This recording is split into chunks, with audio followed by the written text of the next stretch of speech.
Hi there. My goodness, getting to be quite a full house today. I'm going to start sharing my screen before we kick off.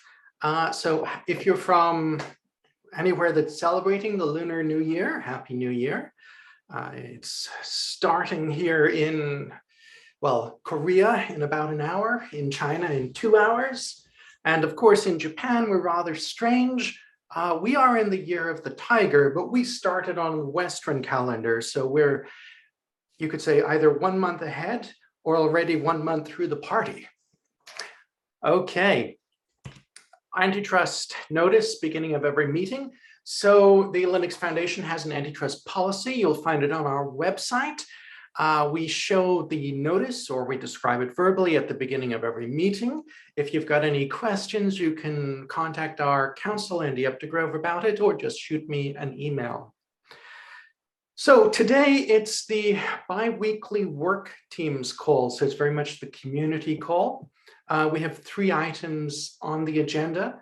One item is to talk about our security assurance reference guide. Another item is to talk about our forthcoming summits. And another item is basically user companies. Tell me what you'd like to see from the partner companies, the vendors in the ecosystem. Remember, the vendors that are official OpenChain partners have made a commitment to support our community activities. So we can ask them for reference material, we can ask them for webinars, we can ask them for other support. And I think we should take advantage of that. There's a lot of demand around the global supply chain.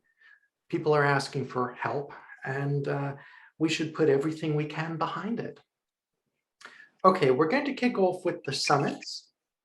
So OpenChain is going to have 3 summits relatively early in this year. So I'm going to share my browser and go through the summits ahead of us. This is taking just a moment. Here we go. Right, so we have 3 summits coming up. Security on the 17th of February, IPR in March. I've talked with Keith Bergelt at OIN about this, and we'll have it on the 17th of March as well. So around St. Patrick's Day. As an Irish person, it's not the usual way we celebrate St. Patrick's Day, but it'll do. And I was just talking with Oliver about having an automation summit. He says April is a bit early, so we're looking at May or June for that summit. The purpose of these summits is to replace the mini summits we'd have throughout the year. Our mini summits traditionally focused on a couple of things, about 1 hour to each topic. But instead of doing that, what we're doing this year is we'll spend 2 or 3 hours talking about a domain issue from a certain geography's perspective. So security in February will be from the optics of North America. Of course, they've had a lot of interesting stuff happening with security, with things like the work on software bill of materials, executive order, and some rather stunning security vulnerabilities disclosed and addressed. Our security conference, our security summit, will have Brian, the executive director of OpenSSF, Open Source Security Foundation, giving us a walkthrough of the key things they've been doing. That was formed in August of last year. I believe it was the quickest Linux Foundation project to be funded over $10 million. And it's very busy on helping to get open source addressing security. After Brian sets general context, we're going to have Kate dig into how SPDX is addressing things like the executive order and what happens next. And then we're going to move into some practical case studies of what's happening in the world. FOSSA is going to describe what happened with their clients around Log4j. What experience did they have seeing many user companies address this security issue? And I'm also hoping to line up an individual company case study on security as well. So that'll be a very busy 2-hour summit. Intellectual property, it's going to be the optic of China and Japan. A lot of people don't know much about intellectual property in China or in Japan, but it's something we need to become very much aware of. China is now the world's largest patenting market, and a huge amount of software is being produced there. Likewise, Japan is an extremely mature market with a great deal of patents, a great deal of contributions to areas like open source. So we're going to have some local representatives talk. We're also going to have Keith Burgell from OIN talk about patents and software, but also a little bit about open hardware and patents and other aspects of what's going on there. So that should be a bit of fun. Automation, you know what's going to happen. We're going to talk about how we make open source automation for open source compliance work. We're going to try and make sure that summit really helps support more small companies. I wanted to pause there. How do those structures of the summit sound to you? Are we missing anything that you would like? Do you want something else to happen? Do you even want a different summit? And I raised this because we had a partner meeting a couple of days ago, and the partners are effectively going to have a merger and acquisition summit. So they're going to talk about how they've helped clients in various places do M&A. And that's great. We're going to schedule that. We're going to work out how that works. I'm thinking probably around a 2-hour event. We're looking at having 4 different companies talking, explaining different aspects of what's going on. GTC Law will be taking the front on that. They were the first to speak up, and they've done a lot of M&A around open source. And OpenChain is obviously playing a part. Okay. Are we covering the right stuff in these domains? Do you need something else? Do you even want a different summit?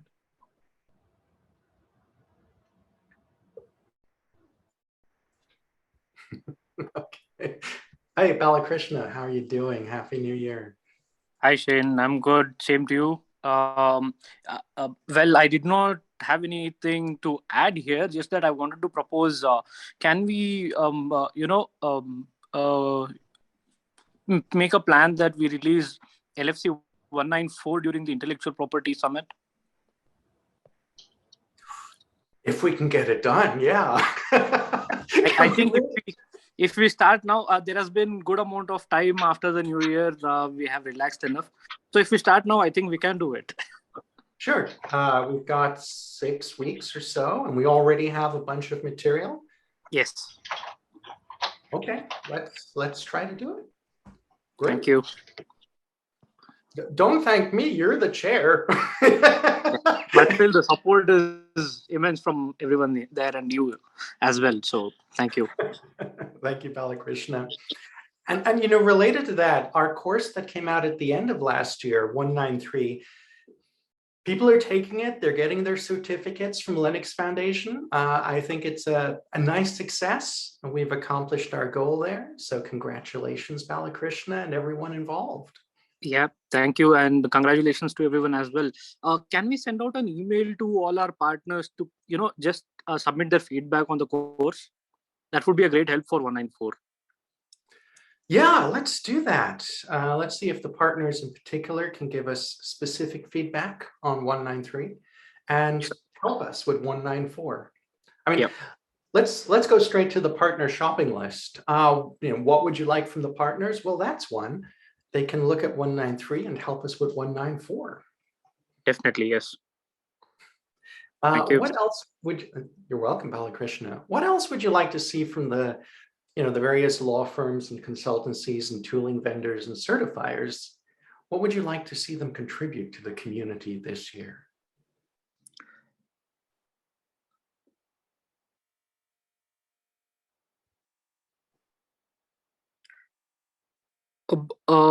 I have one more point which I would like to discuss here, if it's open. We can ask the law firms to help give out a vague playlist or some sort of reference list for startups who are expecting for M&A and what they have to be ready with, a preparation kind of list. That's a really good point. I was just thinking today, we had 4 different partner law firms, and I think 3 law firms, 1 consultancy, I'm not sure, I think that's it, say they want to do M&A. topics. And because there were so many of them, it was like, this isn't a webinar, this is a mini summit or a summit. And just today I was having a walk in the park and I was thinking to myself, people are using OpenChain for M&A. Our partners are busy with OpenChain and M&A, but we currently only have one document about open source and OpenChain and M&A. So Balakrishna, that's a really good point. Let's ask for specific materials to support open source, OpenChain, and M&A, checklists, other materials. Okay, so we've got 2 items. Help us with education, help us with checklists. Anything else you'd like to see from commercial companies that might be able to contribute something? They might even have it on hand.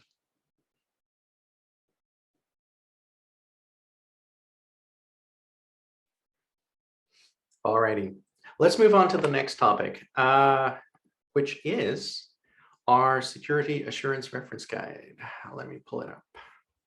So in our last meeting 2 weeks ago, the basic conversation was the security assurance reference guide is basically a recut of OpenChain for compliance, but recut for security. So what if we call it a reference specification and look at what we've got right now, see what's missing and add it out. In particular, we're interested in not competing with existing security standards, not competing with existing security initiatives, but addressing the fact that a bunch of companies using OpenChain, the compliance standard 5320, are using that for security, right? And they're happy with that. So we want to help other companies in our ecosystem do pretty much the same thing. And that's where this reference guide or reference specification comes in. So Mark Giese and others on the call like myself were saying, let's do a new iteration, version 2, and let's edit that pretty hard to try to make sure that it reflects the fact that we want people to be able to use it, to be a little more bold in how we describe it, to be a little bit more forward and saying, yeah, this can help you with your security, very clearly can do so. So I've been working on the 2.0. We released 1.0 in August last year, and that was a very gentle approach to this.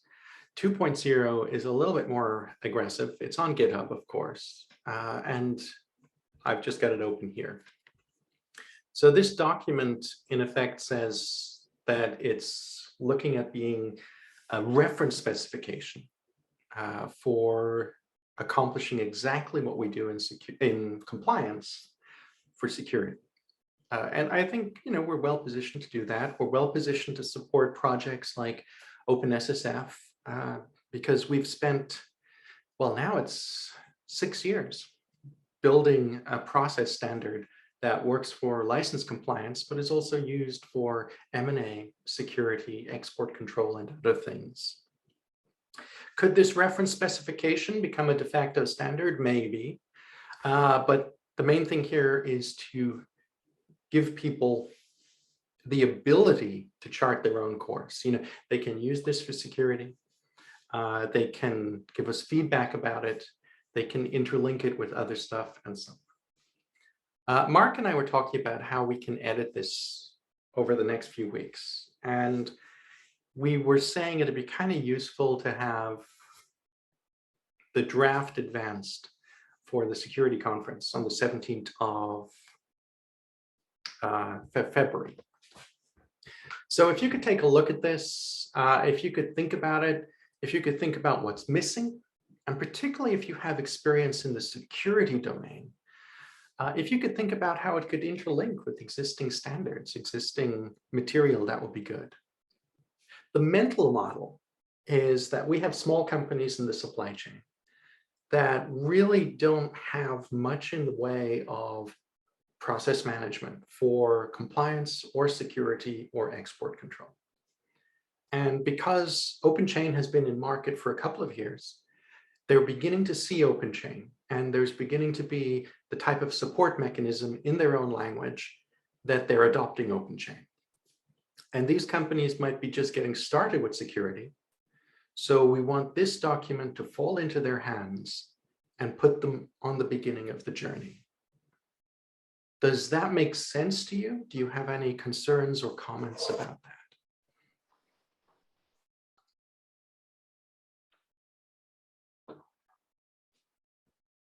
Hi, Shane. If nobody else has a comment, I do. Hi, Hey, Happy Sam. New Year, everyone. I think it's the first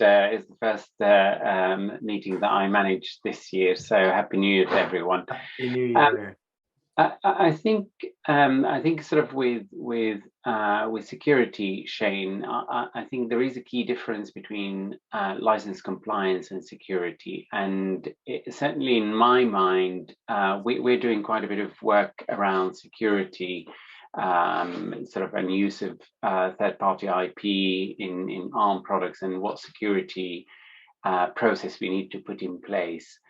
And for us, actually, one of the outcomes that we've had was that there are two key steps. One is to look at security of components as you bring them into the organization or as you start to use them in a specific project.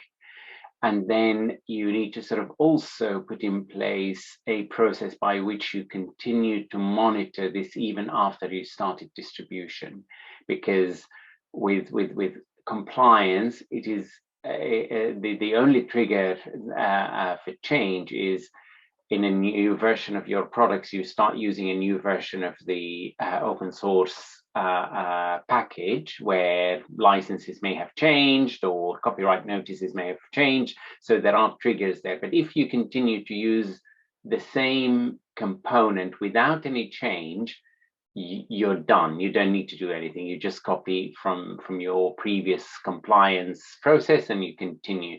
But with security, that is certainly not the case. You will have to, after the release, you have to have a mechanism by which you monitor whether new vulnerabilities are identified in the component that you're incorporating, and have a process by which you can address this. Absolutely. So the way Mark Giese approached this was to have a model focused on essentially seeing a few public vulnerabilities like CVE, GitHub and GitLab vulnerability reports, etc., were something you could capture and contextualize against your open source. So you're quite right. That suggests something a little bit different to, okay, I know what it is, I know what the license is. This is much more about a continuous knowledge and the ability to respond to those reports. Yeah.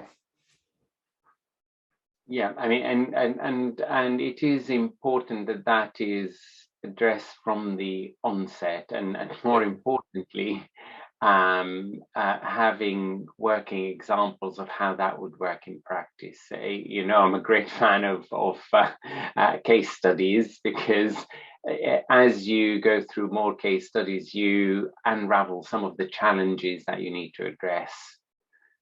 So I think ahead of any publications, I would strongly suggest that we have some working examples of, even if it is very small products, for example, that a company has taken through this process and how they envisage that they would monitor the vulnerabilities post distribution of that product. That would be, I think, quite useful, because then other organization can take that and scale it depending on the size of their organization. A very good point.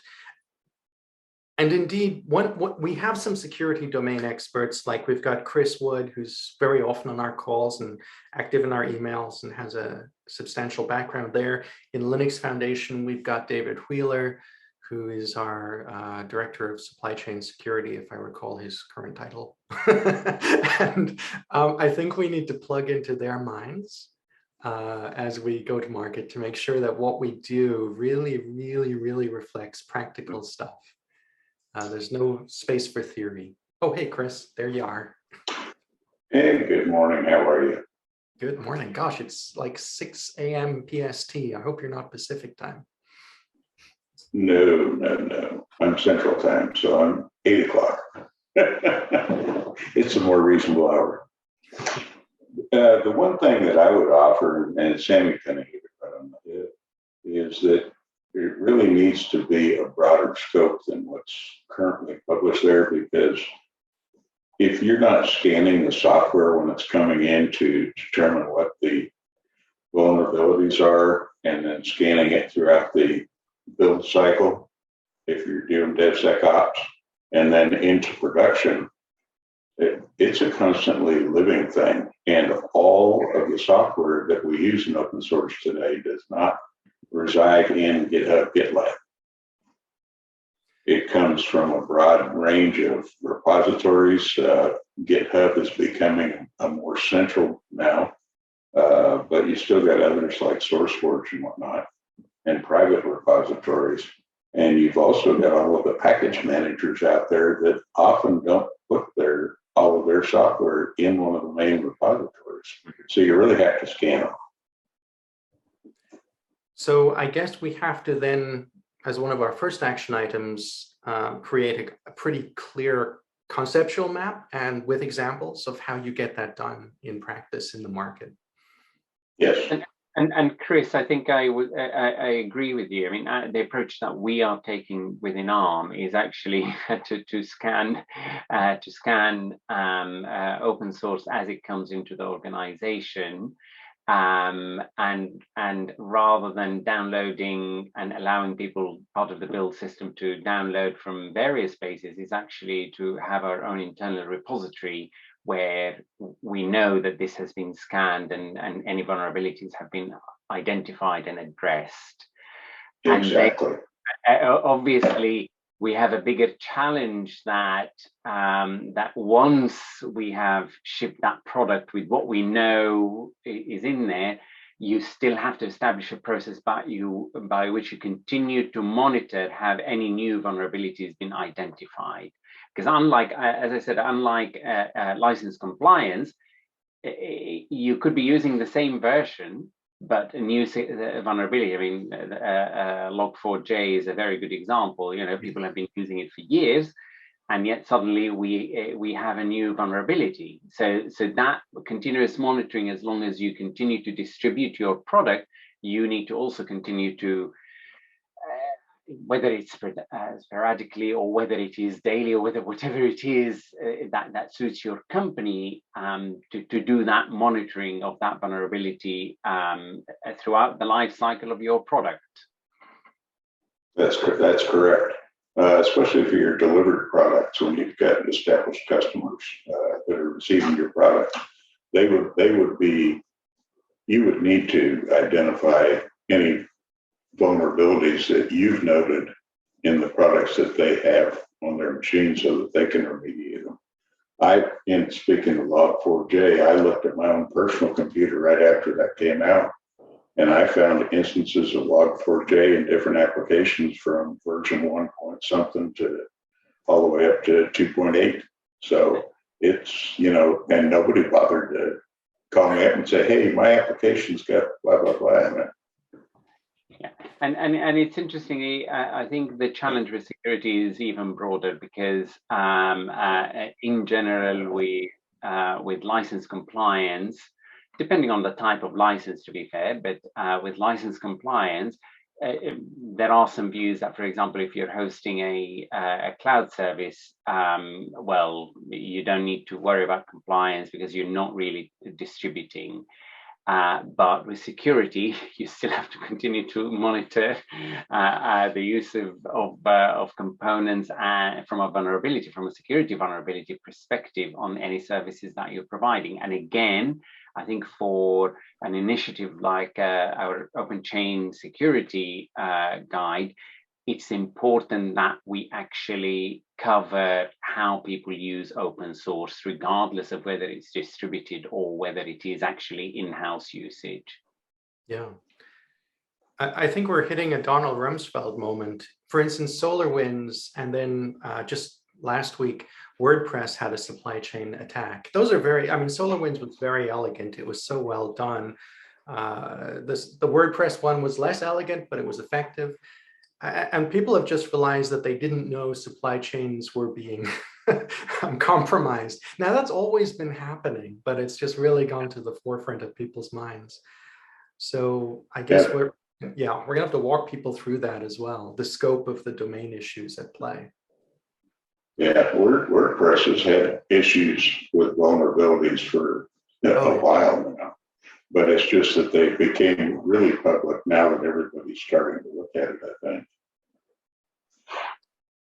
All righty. I mean, that's fantastic feedback. So specification team will have to really dig into this.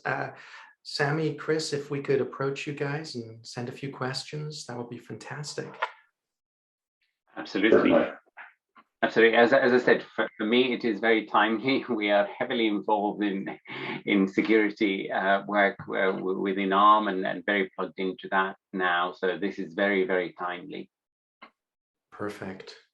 Let's try and have it ready for the conference. We have 17 days. Alrighty. So unless anyone has anything extra on security, we're on to any other business. Is there anything else you'd like to cover today?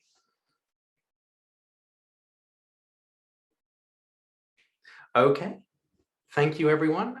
It's been a good meeting. It's nice to have the meetings around 30 minutes. Of course, we can go further as necessary, but 30 minutes is great for people catching up on the video. Thank you for coming today. Thank you for being part of this. And we've covered a bunch of action items that I will execute on as soon as possible. Be well, be safe. Thank you. Thank you very much. Bye. Thank you, Shane. Thank you, Chris. Bye-bye. Thanks, Shane. Thank you, everybody.